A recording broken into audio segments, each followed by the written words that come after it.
Yuk semuanya, di video ini kita akan membahas lanjutan cerita Geikotsu Kishi-sama, atau yang biasa kalian kenal dengan Skeleton Knight in Another World. Dan jika video ini bisa menghibur kalian, jangan lupa untuk meninggalkan like serta subscribe-nya, agar kedepannya gua makin semangat bikin videonya, dan selamat datang kembali, di channel Senku Anime.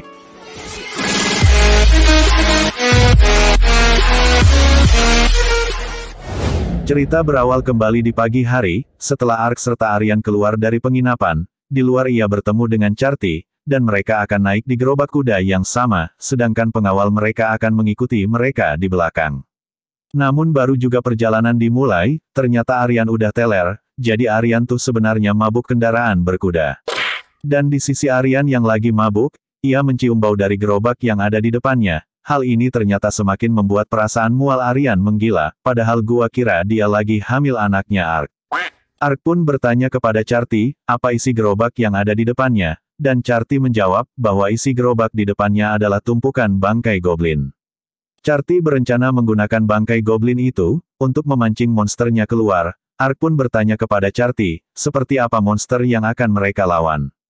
Charty mengatakan bahwa namanya adalah Sandworm, sejenis cacing gurun dengan ukuran besar. Sejauh yang ia ketahui, ukuran terbesar mencapai 4-5 meter. Dan tiba-tiba, nggak lama kemudian, monster itu muncul menghempaskan pengawal di samping mereka. 5 meter apaan woi, itu sekitar 30 meter loh, teriak Aryan dengan wajah terkejutnya. Dan tiba-tiba Sandworm menyerang seorang pengawal, yang telah memberi Aryan teh penenang. Sorry bro, gua lupa bilang. Di tengah perjalanan tadi, ada seorang pengawal yang memberi Aryan teh penenang, agar dia nggak mabuk lagi. Kembali ke cerita, Aryan pun melompat ke arah pengawal tersebut, dan menggunakan sihir roh pedang api miliknya, untuk menyerang Sandworm seketika. Namun meski Sandworm telah terkena serangan dari Aryan, tubuhnya masih kokoh dan nggak terluka, dengan cepat monster itu menyerang dan hampir melahap Aryan. Namun kemudian Ark tiba-tiba muncul di depan Aryan, dan menghentikan monsternya dengan kedua tangannya saja. Ark juga memberi perintah, agar menyelamatkan orang-orang yang terluka. Sementara Ark menahan monster Sandworm, Aryan telah selesai mengevakuasi orang-orang. Dengan ini Ark berencana menguji kekuatannya dengan monster ini. Namun tanpa diduga, Ark mencengkram monster ini sekuat tenaga, lalu membantingnya begitu saja. Kalian bayangin tulang yang gak memiliki otot bisa sekuat itu. Gila, dia membantingnya, ucap Aryan melihat kelakuan Babang Tengkorak.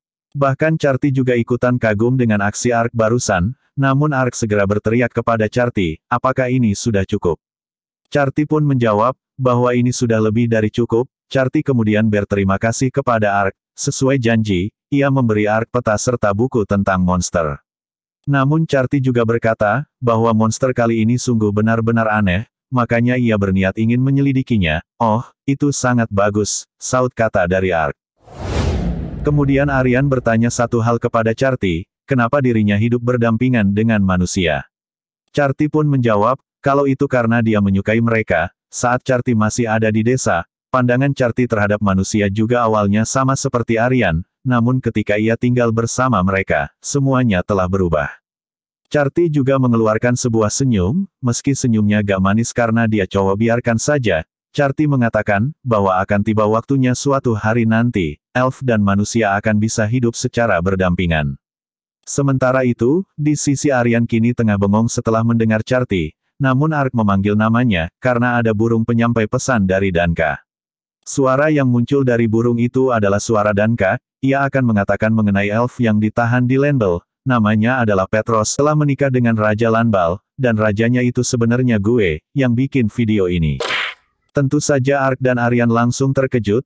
Aryan sempat ngeyel kalau mungkin itu karena dipaksa, namun Danka mengatakan, bahwa sepertinya Raja menyelamatkannya saat mau dijual, sepertinya itu adalah pernikahan karena mereka saling mencintai. Pret. Sebenarnya awalnya Danka juga tidak percaya, namun kemudian gadis itu sendirilah yang menghampiri Danka dan mengatakan semuanya, demi membuat hubungan antara ras elf dan ras manusia menjadi lebih baik, mereka juga akan ikut berusaha. Setelah beberapa saat kemudian, mereka tengah duduk berdua menatap sebuah awan dari atas tebing. Aryan pun berkata, apakah masa depan seperti itu, akan benar-benar bisa terjadi? Dan Ark mengatakan kepada Aryan, ada berbagai macam-macam yang baik, meskipun tidak semuanya, Namun jika kamu berpikir ada masa depan yang seperti itu, tidak ada salahnya untuk mempercayainya, seperti kita berdua contohnya. Ciyi, yang lagi punya maksud mau nembak. Aryan pun mengarahkan pandangannya kepada Ark, dan dia pun mengatakan, kalau dilihat dari manapun, Ark tidak terlihat seperti manusia. Cantik-cantik kok bego. Mereka pun melanjutkan perjalanan, dan Sin berpindah di Adipati Agung Limburt bagian timur Kerajaan Roden. Yuriana dengan cepat mengambil sebuah tindakan.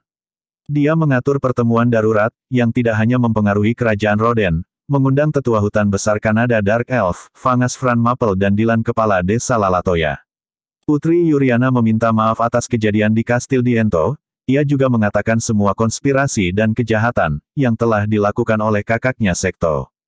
Intinya Putri Yuriana mengajak kerjasama, agar dirinya bisa menjadi pemimpin berikutnya, untuk menjembatani kedamaian antara suku elf dan manusia.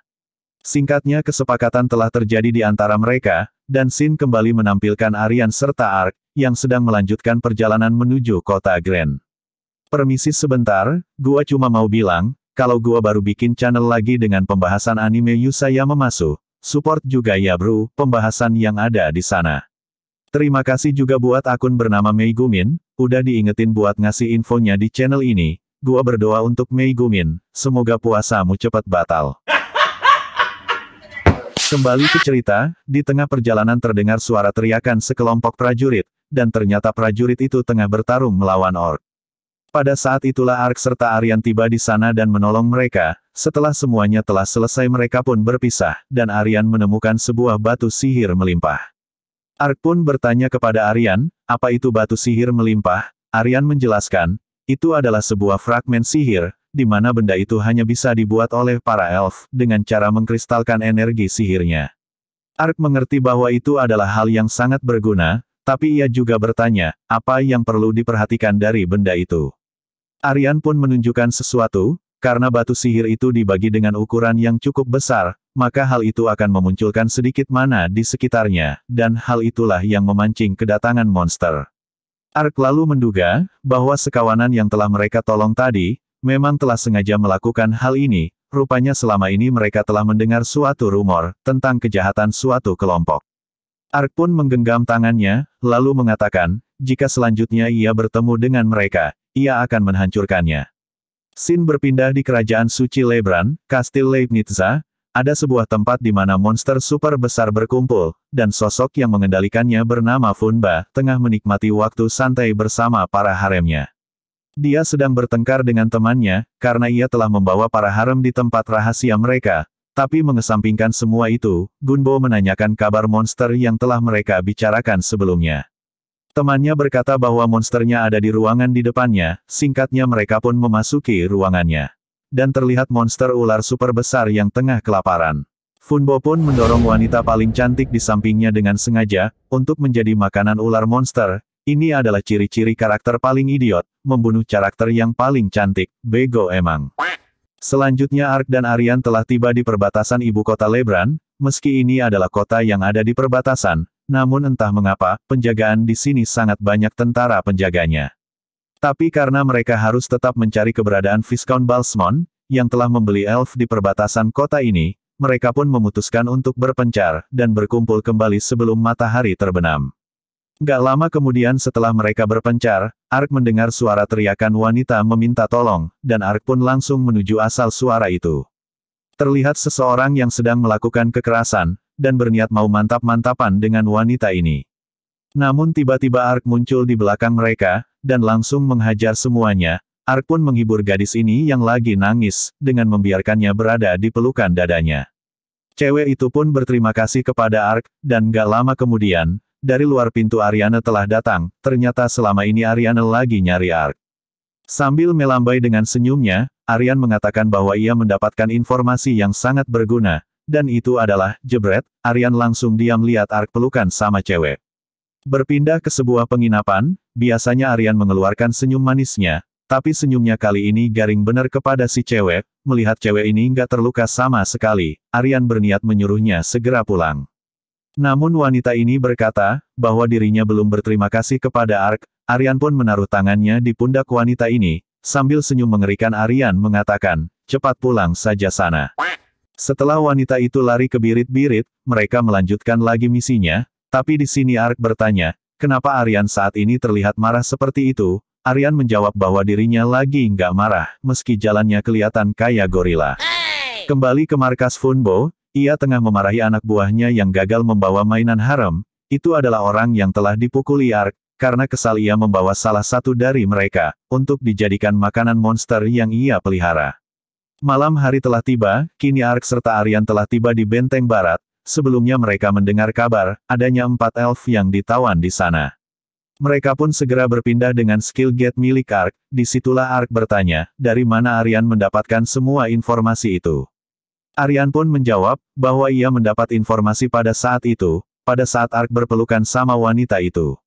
Dan ini yang dikatakan oleh Ark, kamu benar, ini merupakan pencapaian luar biasa bagiku, tapi aku tidak pernah menyangka, akan meminjamkan dadaku kepada seorang wanita yang menangis, kupikir aku tidak keberatan meminjamkan dadaku. Ark pun tertawa. Mendengar ini Aryan makin senyum gak karuan, Aryan pun kembali marah kayak gorila lagi, berulang kali menginjak-injakan kaki kirinya ke tanah. Gak usah bercanda mulu Cuk, ayo ke cerita. Mereka berhasil memasuki benteng barat ini, dan ketika mereka telah menuruni tangga, mereka tidak sengaja bertemu dengan Funbo yang lagi jalan-jalan. Namun begitu membuka mata, Funbo melihat tonjolan dada milik Aryan, dan mengatakan kalau tubuh Aryan sangat seksi. Funbo pun mengatakan, mulai sekarang kamu akan jadi wanitaku, dan habisilah logam itu. Namun Ark gak peduli, dan mengajak Aryan untuk segera menyerangnya, agar Funbo segera memberitahu semua yang ia ketahui. Tapi saat Ark menoleh ke Aryan, si bebek Aryan malah nyerang Ark dengan pedangnya, dan Ark menahan dengan armor tangannya. Ark pun berkata kepada Aryan, kalau dia telah salah serang, namun Funbo mengatakan kalau Aryan tidak salah serang. Funbo memperingatkan Ark bahwa saat ini bukan saat baginya untuk berpaling. Dan benar saja, Aryan tengah ada di samping Ark sambil megang tangannya. Aryan membanting Ark dengan sangat keras, sehingga membuat kerudung miliknya terbuka. Melihat bahwa Aryan adalah ras Dark Elf, Funbo semakin tertarik, dan memberi perintah agar cepat membunuh Ark. Sedangkan di sisi Ark mulai menduga, bahwa Aryan mungkin terkena sebuah pengaruh sihir, karena itulah Ark langsung mengaktifkan sihir anti-Cures miliknya. Tapi pengaruh sihirnya tidak bisa lepas, jika terus seperti ini, maka ceritanya bersambung. Dan mungkin cukup sekian untuk pembahasan kali ini, kita akan lanjutkan ceritanya di video berikutnya. Jika video ini dapat menghibur kalian, jangan lupa untuk meninggalkan like dan subscribe-nya, agar kedepannya gua makin semangat lagi bikin videonya. Dan jika ada salah kata selama pembahasan mohon dimaafin, dan gua, Senku Anime, pamit nidurin diri, lalu biarin Mamang Diablo yang nutup videonya.